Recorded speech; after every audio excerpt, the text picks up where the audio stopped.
자, 저 앞에 계신 분들에게 잘 오셨습니다. 하늘의 복 많이 받으세요. 이렇게 한번 인사해 주시면 대단히 감사하겠습니다. 시작.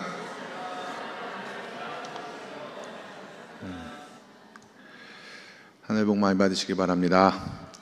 창세기 49장이 야곱의 12명의 아들에 대한 야곱의 축복의 말씀을 담고 있는 말씀이라는 것은 지난 시간에도 우리가 함께 나누었습니다. 그렇죠?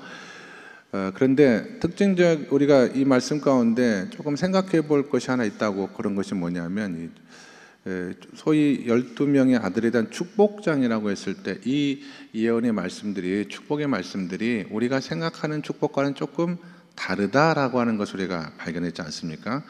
세상에서 잘 살고 부유하게 살고 건강하게 살고 그런 것을 우리가 하나님의 복을 받았다, 그건 세상적인 복을 말하는 것이죠. 하나님의 복과는 조금 거리가 있는 것도 얼마든지 있을 수가 있어요. 왜냐하면 르우벤이라고 아들은 굉장히 탁월한 능력이 출중한 아들이었다라고 성경이 기록을 하는데, 하나님께서 그에게 축복하신 말씀은 뜻밖에도 너는 앞으로 평범하게 살아가는 복을 누리게 될 것이라는 말씀을 주셨다고 그랬잖아요. 왜냐하면 그 은혜와 은사와 복이 많은 사람인데 사실 결정적으로 그것을 다스리고 절제할 수 있는 은혜가 르우벤에게는 없었어요. 그래서 그대로 살아가게 되면 오히려 하나님 앞에 영광이 되는 삶이 아니라 저주받은 인생으로 살 가능성이 많기 때문에 하나님께서는 르우벤에게 평범하게 살아가는 복을 야곱을 하여금 축복하게 하신 그런 말씀을 보면은 이 복이라고 하는 것이 우리가 일반적으로 생각하는 복과는 좀 다른 내용이구나. 하나님과의 관계에서 저는 하나님은 우리의 과거와 우리 현재와 우리의 미래를 다 아시는 하나님이라고 믿거든요. 우리를 너무나 잘 아시는 하나님 아버지께서 꼭 우리에게 필요한, 꼭 우리에게 맞는 그런 축복을 허락해 주시는 것이 바로 이 말씀을 통해서 주신 교훈이 아닌가, 그런 은혜를 받게 됩니다. 오늘은 갓이라고 하는 아들과 그리고 아셀, 납달리 이렇게 세 명에 대한 말씀을 좀 나누도록 할게요. 그럼 이제 다음 시간에는 이제 요셉과 베냐민만 남게 되죠. 첫 시간에 루벤과 시므온과 레위까지, 그 다음에 두 번째 시간에 유다로부터 해서 스불론, 이사갈, 단까지 우리가 말씀을 나눴다고 한다면, 오늘은 갓과 그리고 아셀, 납달리에 대한 말씀을 나누겠는데요. 갓에 대한 말씀도 꽤 은혜로운 말씀입니다. 오늘 성경 19절의 말씀에 보시면 이렇게 기록이 되어져 있어요. 19절 다 같이 읽겠습니다. 시작. 갓은 군대의 추격을 받으나 도리어 그 뒤를 추격하리로다. 아멘. 자, 언뜻 이게 무슨 말을 하고 있는가라고 하는 것을 이해하기가 쉽진 않습니다만, 가장 쉽게 말하면 갓에게는 끝이 잘 되는 복을 주셨다는 거예요. 소위 역전하는 복. 처음에는 어떤 군대가 갓을 추격을 했지만 오히려 시간이 지남에 따라서 도리어 갓이 그 뒤를 추격하는 양상으로, 처음에는 분명히 수세적 상황에 몰렸지만 나중에 보니까 오히려 갓이 공세적인 입장으로 전환이 되는, 성경적 표현을 하면 처음에는 너무나 미약한 듯 보였지만 마지막으로 가면 갈수록 점점 더 강성한 삶을 살아가게 되는 지파가 바로 갓이 받은 축복이다, 갓이라고 하는 지파에 가지고 있는 하나님의 은혜였다라고 하는 것을 말씀을 하고 있습니다. 그러니까 뒤집는 마지막이 좋아야 저는 좋다고 믿어요. 우리가 어떤 사람을 제가 아는데, 그분은 인생을 살면서 꼭 사업에 7번 실패를 했거든요. 그러니까 인생 대부분을 실패하는 인생을 살았는데 마지막에 한 번 대박을 쳐가지고 성공을 하니까 그 사람은 그 인생을 평가받을 때 성공한 사업가로 평가를 받더라고요. 그러니까 끝이, 마지막이 좋아야지, 끝이 마지막에 성공을 해야지, 그것이 하나님 앞에 복이 되는 삶을 보여준 것이 바로 갓이라고 하는 지파가 보여주는 모습이다라고 한다면, 저는 우리 성도님들이 지나간 10월 하나님과 동행하며 오늘까지 믿음의 삶의 여정을 사셨는데, 마지막 하나님 앞에 나아가는 그 날까지 갓 지파가 받았던 이 축복이 있지 않습니까? 모든 것이 끝이 가면 갈수록 더욱더 아름다워지고 하나님으로 말미암아 모든 것이 뒤집어지는 이런 놀라운 은혜를 경험할 수 있는 성도가 다 될 수 있기를 예수님의 이름으로 간절히 축원합니다. 자, 중요한 것은 그러면 우리가 그런 끝이 좋은 삶을 어떻게 살아갈 수가 있겠느냐, 어떻게 하면 우리가 역전하는 삶을 살아갈 수가 있겠느냐라고 물어본다라고 한다면 저는 영원한 것을 붙드는 인생이 끝이 아름다운 인생이라고 믿어요. 영원한 것, 일시적인 것을 붙들면은 일시적인 성공은 있을 수 있습니다만은 영원한 성공은 있을 수가 없잖아요. 영원한 것을 붙드는 삶이 끝이 아름답고 끝이 성공된 삶의 비결이라고 한다면 성경의 창세기부터 요한계시록까지 일관되게 우리에게 주시는 가장 영원한 것 중에 영원한 것은 바로 하나님의 말씀인 줄로 믿습니다. 하나님의 말씀을 붙드는 삶이야말로 우리 인생의 끝이 하나님 앞에 아름답고 역전이 되는 아름다운 삶이 되어줄 수 있다라고 하는 것이 성경의 증언이에요. 천지는 다 없어지겠거니와 하나님의 말씀은 없어지지 않는다라고 마가복음 13장에 기록이 되어져 있습니다. 풀은 마르고 꽃은 시들지만 하나님의 말씀은 영원히 서 있다라고 이사야 선지자도 말씀하지 않았습니까? 인생의 풀과 같은 것들, 꽃과 같은 것들, 잠시 일어났다가 사라지는 것들의 인생을 거는 것이 아니라 하나님의 말씀에 인생을 걸어가는, 저는 인생은 돈이라든지 권력이라든지 어떤 사람들이 가지고 있는 재주라든지 그런 것을 위해서 풀어지는 삶이 아니라고 믿어요. 인생은 하나님의 말씀으로 풀어질 때만 진정한 인생의 삶이 펼쳐질 수가 있는 것이고, 그 하나님의 말씀을 붙드는 자에게는 끝이 아름다운 축복의 역사가 반드시 임하게 되는 줄로 믿습니다. 요셉은 17살 때요, 하나님의 주시는 꿈을 통하여 하나님의 말씀을 붙들었거든요. 해와 달과 11별이 너에게 절한다, 그리고 곡식단이 내 앞에 와서 절한다라고 하는 이 하나님의 약속을, 그 하나님의 말씀을 마음속에 품고 살아갔어요.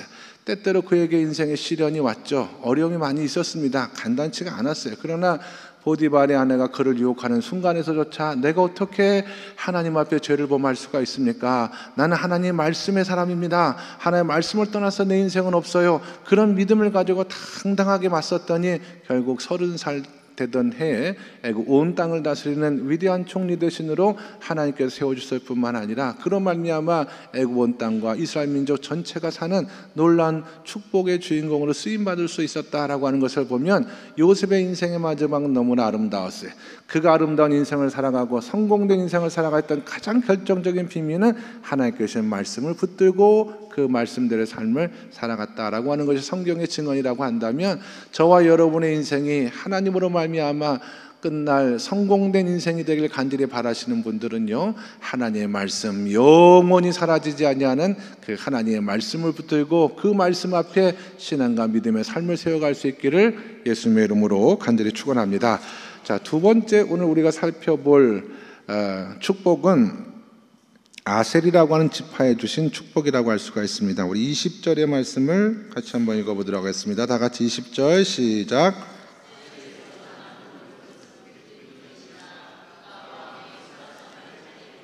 아멘. 아셀에게서 나는 먹을 것은 기름진 것이라. 그가 왕의 수라상을 차지하리로다. 이 말씀은 또 어떤 말씀일까? 아셀은 좀 특별한 은사를 하나님 앞에 받은 아들이고 지파라고 할 수가 있습니다. 농사를 짓는 그런 아들이었고 지파였는데, 아셀이 농사를 짓는 것은 다른 사람이 농사를 짓는 것과는 사뭇 달랐어요. 뭔가 특별한 그런 것이 아셀에게는 있었다라고 하는 것입니다. 서양 사람들은 초록 엄지 손가락을 가진 사람에 대한 얘기를 하거든요. 무슨 말이냐면 똑같은 사람이지만 어떤 사람은 식물이라든지 혹은 화초라든지 꽃을 키울 때 보면 하여간에 다른 사람은 몰라도 그 사람이 손대면 잘 되는 거예요. 그 사람이 잘 되면 죽어갔던 나무들도 살아나고, 그 사람이 키우고 돌보면 꽃이 피고, 그런 것을 초록 손가락을 가진 사람이다, 이렇게 얘기를 하거든요. 그렇게 생각하시면 돼요. 아셀은 똑같은 농사를 지었음에도 불구하고 왕에게 바칠 만한 특별한 결실을 얻어내는 그런 사람이었다. 신앙생활하면서도 그렇죠. 똑같이 공부를 해도 공부에 두드러지는 그 어떤 실력을 발휘하는 사람이 있거든요. 똑같이 악기를 배웠는데도 한 사람은 그냥 평범한데 한 사람은 참 출중한 그런 실력을 갖추는 그런 사람들이 우리 주변에 얼마든지 있을 수 있다라고 하는 거 아닙니까? 그런 사람들이 바로 아셀의 복을 가지고 태어난 사람이에요. 세상을 밝히고 또 어려움 속에 있었을 때 그 어려움을 이겨낼 수 있는 창의적인 생각으로 다른 사람들을 구하고 섬길 줄 아는 그런 사람이 바로 아셀 지파가 받은 복을 누리는 사람이다라고 할 수가 있다는 것입니다. 지금은 우리가 날씨가 추운 날에도 따뜻한 옷을, 속옷을 입고 살아갑니다만 과거 우리나라도요 따뜻한 속옷을 입지 못하고 살았던 시절이 훨씬 더 많았다는 거 아닙니까? 다른 나라들이 자기네 나라에서 나는 그런 좋은 천들을 절대 다른 나라들이 수입해서 사용하지 못하도록 굉장히 철저하게 관리를 했는데, 어떤 사람이 중국에 공부를 하러 갔다가 그걸 보고 부뚜껑에다가 몰래 그 씨앗을 숨기고 가지고 들어와서 이 땅에 와서 농사를 지었더니 그게 목화가 되어가지고 말이죠, 거기서 우리나라 백성들도 이제 따뜻하게 속옷을 입고 살아갈 수 있는 그런 사람들 있잖아요. 그런 사람들이 저는 아셀 지파의 복을 가지고 태어난 사람들이 아니었겠는가, 그런 생각을 한다라고 하는 거예요. 똑같이 기도하는데 기도의 자리에 힘이 없어요. 그런데 한 사람이 들어온 것 뿐인데 그 사람이 와서 같이 기도를 하면 이상하게 기도가 뜨거워지고 기도의 불길이 일어나는 경험들도 우리가 신앙생활 하다가 종종 경험하거든요. 어떤 사람이 우리 목장에서 함께 사역을 하면 비록 적은 수가 모여도 목장 사역에 이렇게 생기가 넘치고 그런 사람들이 있다라고 하는 거예요. 그게 아셀 지파의 복을 받은 사람이다라고 하는 거예요. 반대의 경우도 있죠. 그 사람만 오면 괜히 목장의 분위기가 싸늘해지고 할 수도 있는 거 아닙니까? 그래서 항상 하나님께서 우리 교회 위에는 아셀 지파의 복을 받은 사람을 많이 보내주셔서 그 사람들을 통하여 목장도 교회 사역도 뿐만 아니라 섬기는 가정과 교회가 아름답게 세워져가는 복을 누릴 수 있도록 기도하는 것이 저는 매우 중요하다고 생각을 합니다. 아셀 지파의 복을 받은 사람들이라고 할 수가 있어요. 여러분, 중국이라는 나라라든지 북한이라는 나라에서는 복음을 전하기가 매우 어렵습니다.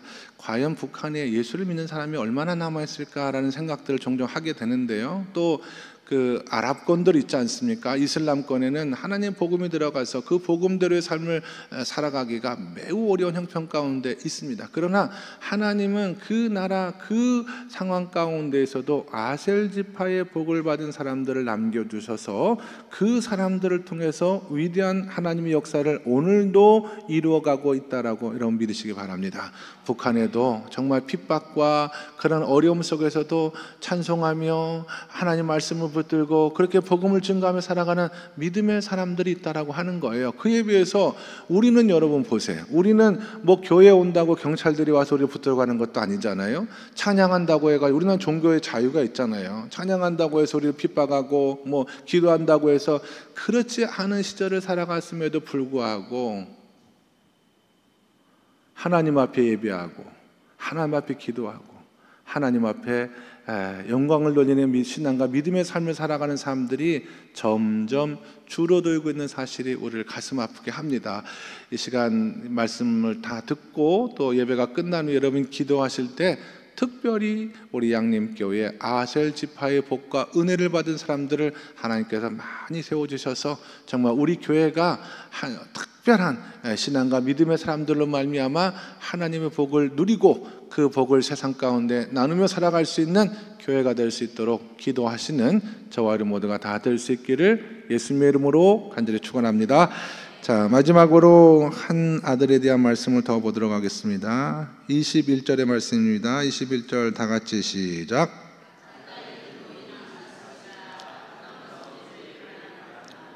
아멘. 납달리 지파에 대한 말씀, 납달리에 대한 예언의 말씀이 오늘 성경에 뭐라고 표현되어 있냐면은 납달리는 아름다운 소리를 바라는 도다, 그렇게 했어요.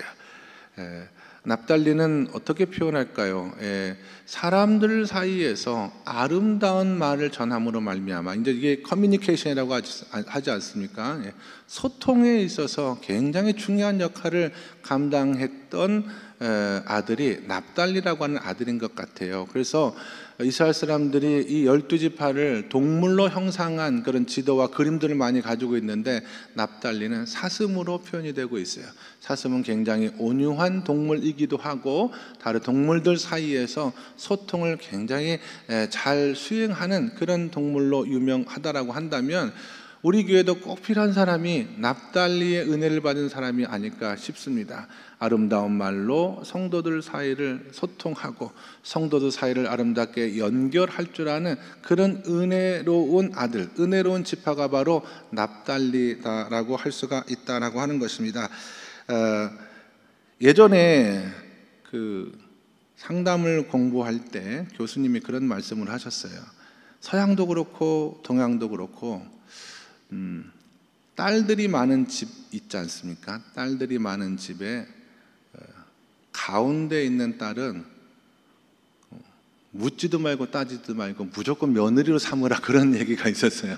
그러니까 딸이 작은 집 말고 한 딸이 5명 있는데, 그럼 가운데 있는 딸은 몇 번째 딸이에요? 3번째 딸은 무조건 데리고 가라는 거예요. 무조건 데려가서 며느리를 삼아도 틀림이 없다라고 하는 거. 왜냐하면 언니들하고 동생들 사이에서 커뮤니케이션을 잘하면서 늘 했던 딸이기 때문에, 그는 어느 집안에 가서 무슨 일을 맡겨주어도 정말 잘 모든 것들을 소통하면서 그렇게 조율하면서 지혜로운 삶을 살아가는, 그게 바로 납달리 지파가 가졌던 축복이 아니었을까. 방법에 있어서도 또 내용에 있어서도 상당히 커뮤니케이션을 잘했던 그 이유는 다른 것에 있는 것이 아니에요. 커뮤니케이션을 잘하는 사람의 가장 큰 특징은 마음이 따뜻한 사람이라는 것을 여러분이 기억하시기 바랍니다. 마음이 따뜻한 사람은요, 다른 사람의 처지와 형편을 살피고 항상 그 사람의 처지와 형편에 맞는 말들을 전해줄 줄 아는 그런 사람이에요. 사람이 따뜻한 곳에, 조금 날씨가 쌀쌀해 보세요 여러분. 따뜻한 곳에 사람이 모이지 않습니까? 여러분 아프리카나 남아메리카 이런 데 더운 지방에 가면은요, 작은 밀림 안에도 얼마나 많은 동식물들이 살아가는지 몰라요. 하다못해 따뜻한 온대 지방만 해도 정말 많은 동식물들이 서로 조화를 이루면서 살아가는데요, 진짜 추운 데 가면은요, 북극이나 남극에 가면 하얀 곰하고 펭귄밖에 없어요. 그래서 그것만 있고 나머지는 별로 많이 살지를 않아요. 따뜻한 곳에 사람들의 마음이 모이고 따뜻한 곳에 사람들의 커뮤니케이션이 아름답게 이루어진다라고 한다면, 우리 교회에 납달리의 은사를 받은 사람들이 많이 있다라고 한다면, 우리가 속해 있는 모든 기관과 부서 목장에서 서로를 격려하고 섬기고 또 칭찬하는 그런 역사들이 일어나지 않겠는가라는 생각을 하게 된다라고 하는 것입니다. 여러분, 정말 우리가 사람을 격려하고 칭찬하는 데 있어서 가장 중요한 것은 따뜻한 마음을 가지고 진심을 담아서 그 사람의 처지에 맞는 좋은 말들을 함으로 말미암아 그 사람이 가지고 있는 가치, 그 사람이 했던 일들에 대해서 칭찬하고 격려하는 그런 분위기 속에서 신앙생활하는 것이 매우 중요합니다. 여러분, 목사는 어디 가서라도 온통 교회 자랑하고 성도들 자랑하고, 성도들은 어디 가서라도 온통 교회 자랑을 하고, 그런 교회가 은혜로운 교회요, 하나님의 축복이 임하는 교회지, 납달리의 은혜가 가득한 교회지, 그냥 서로 간에 좋지 않은 말로 상처나는 말로 주고받는다라고 한다면 그것을 어떻게 하나님의 역사와 성령의 거룩한 은혜가 임할 수가 있겠느냐라는 생각을 해보면, 하나님 아버지께서 오늘 우리 교회 성도들에게도 갓지파가 받았던 은혜, 또 아셀 지파가 받았던 이 축복, 그리고 납달리 지파가 행했던 이런 커뮤니케이션에 있어서 좋은 역사들이 우리에게 가득할 수만 있다면, 우리 교회도 하나님께서 참으로 기뻐하시는, 우리가 섬기고 있는 모든 믿음의 공동체 안에서도 놀라운 하나님의 역사가 다 일어나게 될 줄로 믿고, 오늘 하나님께서 야곱의 입술을 통해서 이스라엘의 12명의 아들을 축복했던 말씀이 우리 신앙생활과 우리 믿음의 공동체 안에서 어떻게 역사되고 내가 어떻게 하나님 앞에 쓰임받고 기도하는 삶을 살아가야 될 것인가에 대해서 은혜받고 함께 하시는 저와 여러분 모두가 다 드릴 수 있기를 예수님의 이름으로 간절히 축원합니다. 기도하겠습니다. 자비로우신 하나님 아버지, 야곱의 12아들에 대한 말씀들을 통하여 오늘 우리 교회와 우리 신앙생활을 통해 주신 하나님의 말씀을 듣습니다. 갓 지파에게 주신 하나님의 말씀을 우리로 기억하게 도와 주시옵시고, 하나님의 말씀을 온전히 붙드는 가운데 그 인생의 마지막 날 하나님으로 말미암아 승리하고 성공된 삶을 살아갈 수 있는 저희 모두가 될 수 있도록 인도하여 주시옵소서. 신앙생활을 통하여 가정과 교회를 섬기며 세상을 섬기며 나아갈 때 언제나 하나님의 말씀을 앞세우고 말씀 중심의 삶을 살아갈 수 있는 갓 지파의 은혜를 허락받게 하여 주시옵소서. 하나님 아셀이라는 특별한 아들을 통하여 하나님 그가 손대는 모든 일이 특별한 은혜를 받고 그가 섬기는 곳곳마다 하나님의 놀라운 역사가 그를 통해 나타났다라고 하는 것을 우리가 말씀을 통해서 보았는데, 하나님 아버지, 우리가 아셀 지파가 받았던 축복대로 항상 하나님의 공동체를 위해서 기도하고 사랑하고 섬김의 사명을 감당할 때 빛이 나는 삶을 살아갈 수 있는 성도와 교회가 되게 하여 주시옵소서. 또한 하나님 납달리 지파에 허락하신 이 커뮤니케이션의 축복도 아울러 허락받게 도와 주시어서 진실로 따뜻한 곳에 하나님의 사람이 모이고 그곳이 하나님의 놀라운 역사가 임한다라고 하는 사실을 깨닫게 도와주시사 우리가 있는 그곳에서 납달리와 같이 쓰임받는 축복받은 하나님의 종들이 될 수 있도록 은혜를 베풀어 주시어서 창세기 49장의 말씀을 통해 주신 하나님의 놀라운 역사와 깨달음이 우리의 신앙과 믿음을 부여롭게 하고 하나님의 몸된 교회를 축복 가운데 인도할 수 있는 놀라운 말씀이 될 수 있도록 하나님 도우시고 인도하여 주시옵소서. 예수 그리스도 이름 받들어 기도드리옵나이다. 아멘.